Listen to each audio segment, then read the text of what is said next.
Análise técnica que conta com a participação de Luís Correia Tavares, da World Spreads. Luís, muito boa tarde. Boa tarde. É desta que os mercados corrigem, já andamos a antecipar este movimento há pelo menos 2 semanas. É verdade.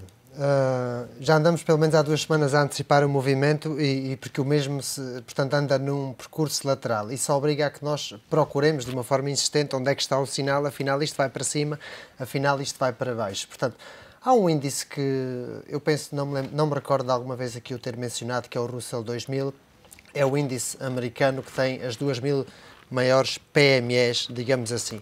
Estas empresas são empresas que são muito sensíveis quando os índices caem, quando os índices sobem, e esta sim está a mostrar uma figura que, com a perda deste nível aqui perto do 806, nível 800, projetará, portanto, ao nível de 775.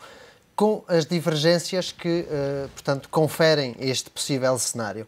E este índice poderá ser aquele que nos está, para já, a dar aquele que será o sinal, já que o Nasdaq 100 não o tem feito. Uma coisa que me pareceu bastante curiosa é que nós analisamos os índices no geral e nos índices normalmente estão, digamos assim, incluídas todas as ações, aqueles negócios que portanto, os investidores fazem comprando cada uma das ações em cada uma das companhias, faz mover o índice. Mas há muitos investidores, e não são poucos, que se dedicam somente àquilo que é os futuros. Quando compram um futuro relacionado com um índice, estão a comprar já de uma forma parcelada aquilo que corresponde cada ação pelo seu peso dentro desse mesmo índice. E uma coisa que se detecta nos futuros e que não se detecta nos índices é o volume. Quando vemos volumes naquele período altista que iniciou a 2009, comparado com o período altista iniciado... É menor agora. Exatamente, que iniciou a 19 de dezembro do ano passado e que já vamos com 49 sessões, praticamente em fase ascendente, sem quase nenhuma correção sólida, este volume representa menos de 18% no caso do SP500, mas muito menos no caso dos outros. E lá está, estamos no SP500 a depararmos com aquela resistência dos 1370, 1380, poderá ir aqui e ameaçar 1390. A verdade é que, corrigindo e não perdendo o nível 1300, não põe, digamos assim, um médio prazo em risco. No caso do SP500. No caso do Nasdaq... O Nasdaq, a semana passada, bateu máximos. Exatamente, bateu máximos, mas também é importante referir, o Nasdaq bateu máximos, inclusivamente, os tais máximos de 2007, 2008, os máximos dos últimos 10, 11 anos, mas depois da bolha tecnológica, exatamente, já, ou antes, que é o que interessa. Por ter sido aquele que foi mais afetado na bolha tecnológica, ainda assim está 20% atrasado em relação ao Dow Jones Industrial e ao SP500, se o compararmos desde o ano 2000. Mas, no que respeita ao volume, tem precisamente o mesmo cenário que tem, portanto, o caso do SP500, mas é de referir que o Nasdaq 100, pese as quedas a que o mesmo poderia estar sujeito, onde poderia procurar apoio no nível 2.380, está naquilo a que se chama, eu não vou dizer subida livre, porque em 2000 marcava 4.000 pontos, mas se nos esquecermos desse nível, diríamos que estaria em subida livre, e cuja projeção da figura que desenvolveu ao longo de 3 anos, figura que se costuma desenvolver só no período de 3 meses e que é rara, acontecer num período tão longo, inclusivamente por vezes lhe dá pouca fiabilidade por isso, mas a projeção da mesma seria ao nível 3.050 para o decorrer deste ano, não seria para já. E no caso do Dow Jones Industrial, percebermos porque é que ele está a lutar, no caso do futuro, com os 13.000 pontos, precisamente, são os máximos de 2007, mas isto no que respeita à banca americana, porque a banca europeia faz um pouco aquilo que faz a banca americana. Olhando para a Praça Portuguesa, já estamos a olhar para o gráfico da análise técnica, Luís, há destaques pela positiva dentro do índice, o que é que se pode esperar em geral para a Praça Portuguesa? Há destaques pela positiva e também pelo seguinte, primeiro porque a mesma, o PSI 20, desenvolve percursos entre máximos e mínimos crescentes, isto dá um cenário positivo. Uma outra forma que nós temos de ler o mercado, e que é bom de ler o mercado, é quando queremos saber se o índice é débil ou se é forte. E então faz-se da seguinte forma.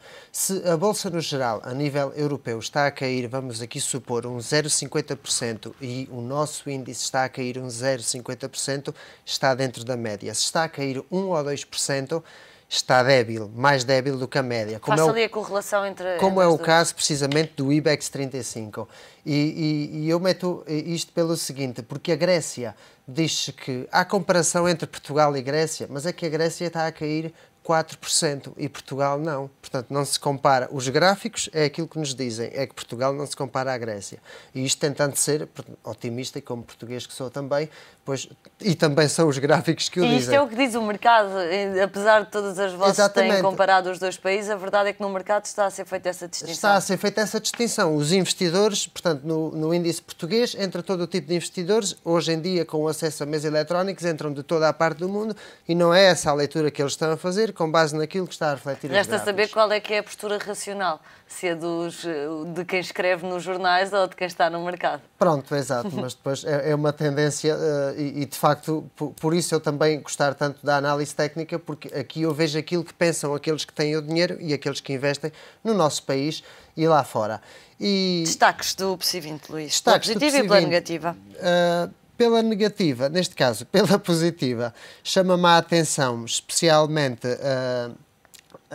a terem atenção a Mota-Engil, porque depois de ter realizado um impulso na ordem dos 20%, preferou uma diretriz baixista, está-se a apoiar na mesma, chama-se isto um throwback, mas luta ao mesmo tempo com a média dos 200 períodos. Terá que dar um sinal, superar a média dos 200 períodos ou perder os mínimos da semana passada. No que respeita a Mota-Engil. No que respeita à EDP Renováveis, chamou-me a atenção pela vela realizada na quinta-feira, chama-se esta vela uma vela envolvente altista, toda esta vela verde, e a correção que vimos entre a sexta-feira e o dia de hoje corresponde a 50% da mesma, o que é perfeitamente natural. O ponto de apoio, o nível a não perder, será o nível de 3,82. Pela negativa, não querendo ser negativo, mas aquela que perdeu o nível de 4,50 foi a Portugal Telecom.